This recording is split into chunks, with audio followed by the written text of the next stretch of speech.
everybody, welcome back to the channel. It's been a while since we posted anything. There's been a lot going on. We've been putting a lot of time into the editing of the videos. In the past, I just kind of shot from the hip and gave you what sounded good, but I want to do a little bit more. We got some editing software. We're getting familiar with it. Sean's been working really hard to put something together that's real nice for everybody here. And again, it's just taking a long time. We got 2 hours and 50 minutes of video. Sean cut and spliced and broke it down to about 8 to 10 minutes. There's some music. We're going to go through the whole process of taking the nose off the car and some initial disassembly here.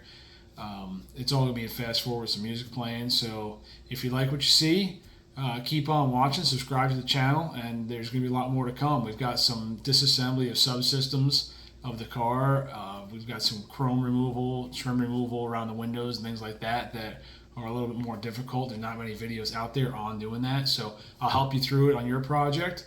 And if you like it, like I said, subscribe and keep watching. Take care.